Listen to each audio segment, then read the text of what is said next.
Fenômenos paranormais estudados dentro da universidade. Será que a pseudociência tomou conta? Tem uns fenômenos muito interessantes que você já deve ter ouvido falar. Telepatia, sonhos premonitórios e coisas assim. Quase tudo isso está associado, na maioria das vezes, com pseudagem, né? Com coisa furada, ou com crenças religiosas, ou com crenças esotéricas. Parece que isso meio que divide. Ou se você é a favor disso, está interessado, você é do lado da religião, do esoterismo, ou da pseudociência, qualquer coisa assim. Ou se você vai para outro lado de duvidar e tal, você é cético, você é cartesiano, o pessoal fala, né, muitas vezes até sem saber o que significa a palavra. É newtoniano e não sei o que, reducionista. Mas tem uma coisa aqui no meio do caminho e a psicologia pode ajudar a gente a entender isso. Porque no fim das contas, são experiências humanas, experiências subjetivas. Você teve um sonho, como por exemplo, uma pessoa me relatou uma vez que ela sonhou que tinha um corvo batendo na janela do quarto dela. E aí no sonho ela foi lá, abriu a janela, o corvo entrou voando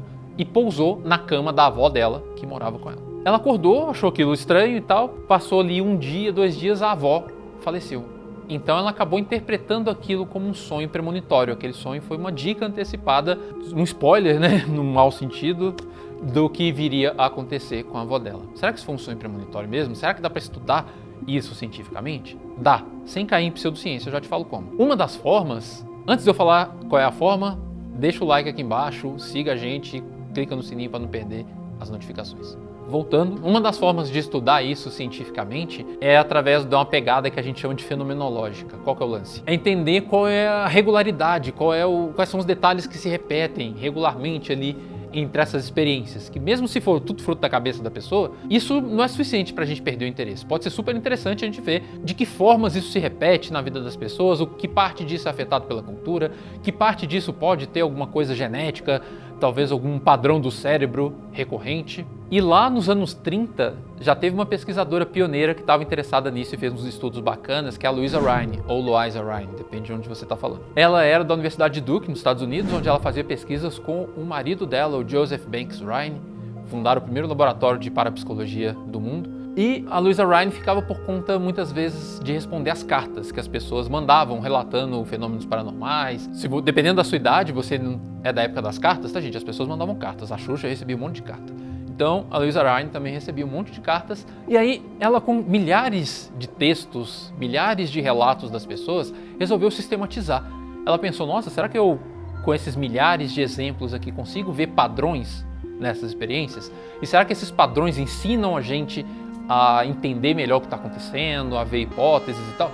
Ela fez um estudo gigante que é super bacana e ela viu que tem 4 tipos de percepção extrasensorial principais que as pessoas relatavam. Sonhos premonitórios, de um tipo mais simbólico, que é aquele do corvo que eu falei. No sonho não tinha ninguém morrendo propriamente, mas aconteceu um negócio ali meio ambíguo que depois pode ser interpretado como pela pessoa, né? Interpretado por ela mesma como algo premonitório. Os sonhos premonitórios literais, que seriam aquelas experiências em que, sei lá, a pessoa sonha com a cena mesmo. Um exemplo desse tipo de sonho premonitório literal foi relatado a mim por um colega psicólogo. A paciente chegou para ele e falou, olha, essa noite eu sonhei que você estava numa festa de casamento e aí chegaram ladrões fazendo um arrastão e no sonho você estava com um colar muito bonito, um dos ladrões veio e meteu a mão no colar.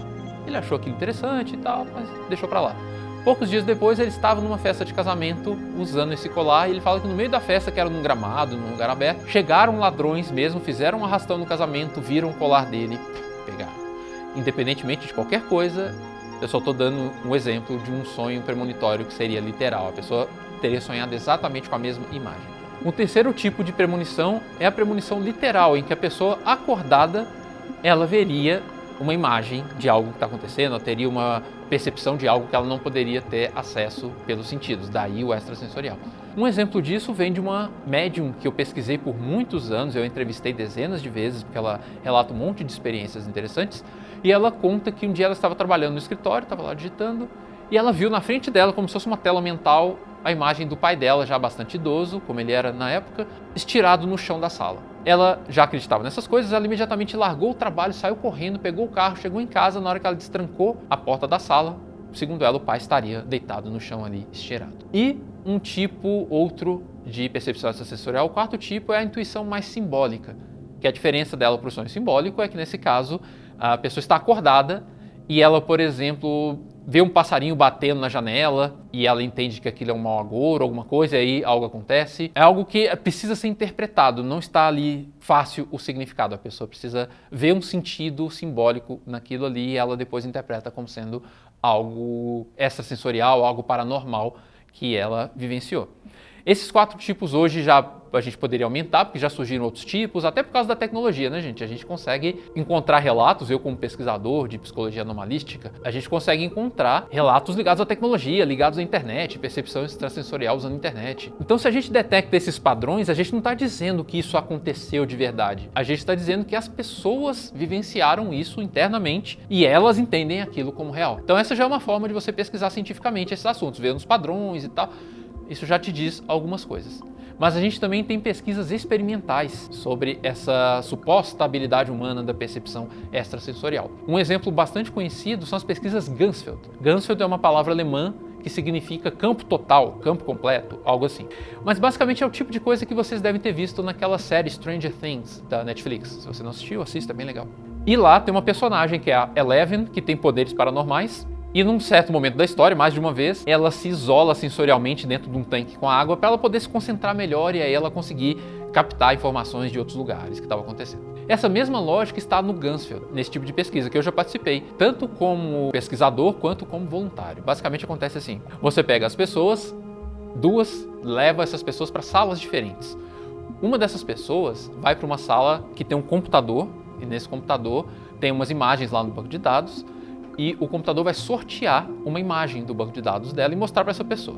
Esse é o formato típico, tá? Tem variações. A outra pessoa é levada para uma outra sala em que é colocado nela um fone de ouvido e um óculos para tampar a visão e o fone de ouvido para abafar sons do ambiente. E geralmente fica ali aquele ruído branco, que é aquele chiado. Lembra você que é mais experiente? Lembra das televisões antigas, quando ficavam fora do ar? Ficava aquele...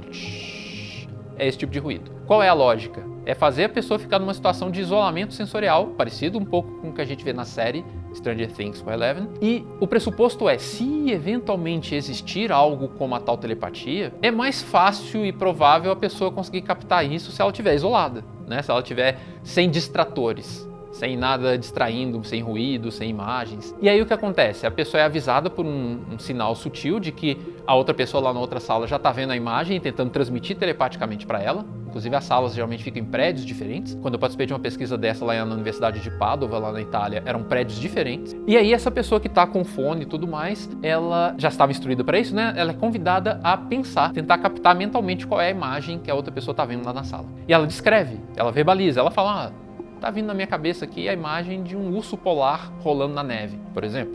E depois dessa fase que ela só relata, e esse relato dela depois vai ser confrontado com a imagem pela avaliação de juízes independentes para ver se quanto que bate ou não, se a imagem é parecida ou não com o que a pessoa descreveu, ela é levada para uma outra sala sem se cruzar com a primeira pessoa que estava lá no computador. Ela é levada para uma outra sala em que tem uma outra tela de computador e essa tela está dividida em algumas imagens, muitas vezes 4 imagens, mas não necessariamente. E uma dessas 4 imagens é a imagem que foi sorteada para aquela primeira pessoa na outra sala. E aí a pessoa tem que dizer qual das 4 imagens era a correta. E aí você tem um parâmetro mais objetivo, quantificável, porque a margem de acerto por acaso é 25%.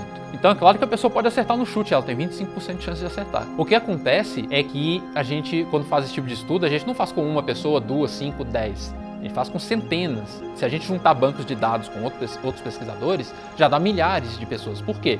Porque quanto mais dados você tem, maior a chance de você estar vendo ali na estatística uma coisa que representa o fenômeno de verdade que está acontecendo. Por exemplo, se você joga cara ou coroa, a chance, obviamente, de acertar é 50%, você sabe disso. Mas se eu jogar 3 moedas, pode ser que por puro acaso eu consiga 3 caras.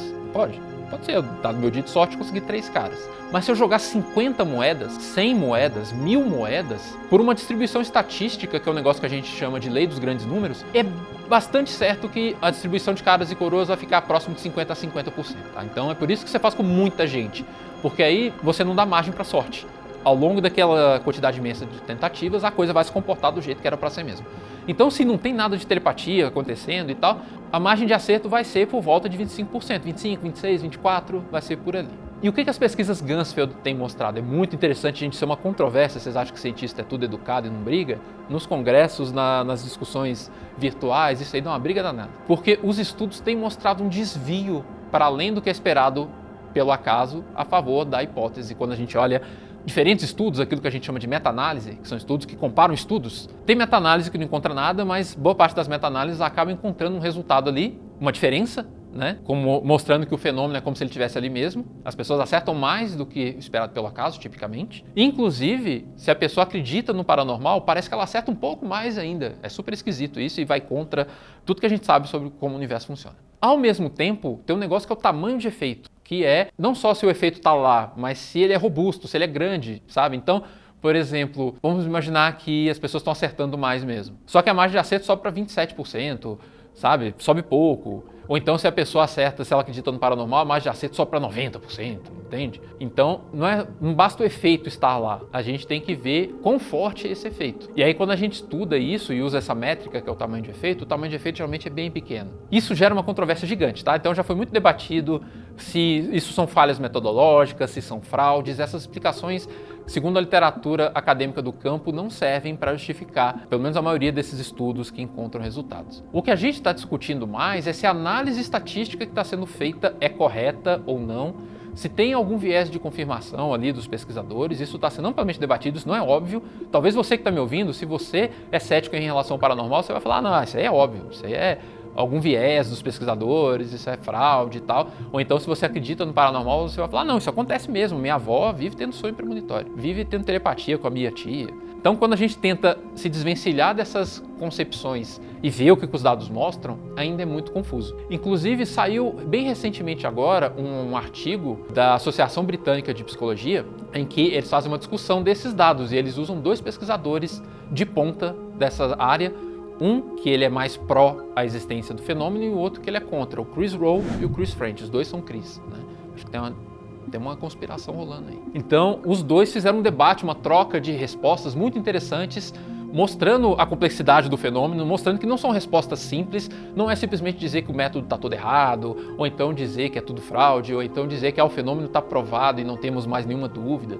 Não, é uma discussão que ainda está interessante, ela ainda está quente e eu sugiro você dar uma olhada nesse artigo que eu vou deixar aqui na descrição, porque ele vai te dar uma noção meio geral do campo. Vou te mostrar também um livro super bacana publicado pela Associação Psicológica Americana, que é o Variedades das Experiências Anômalas, tem um capítulo só sobre isso e publicado pela Associação Psicológica Americana, para você ver que isso não é uma discussão de revista, sabe, de banca, nada assim, é ciência interessante, é uma coisa que está aí sendo bastante discutida e controversa. Isso vai te dar uma noção de como o campo não é simples, por mais que você provavelmente já tenha os seus preconceitos para um lado ou para o outro. Se você quiser que eu fale mais de Ganzfeld ou de outros estudos interessantes, outros métodos, deixa aqui nos comentários. Se você discorda do que ouviu e viu, de alguma forma, coloca aqui porque eu vou ler todos os comentários e isso pode virar assunto para mais vídeos ou eu posso responder. Mas a realidade é complexa, seja no nível psicológico, seja no nível para além da psicologia. Para que lado você torce?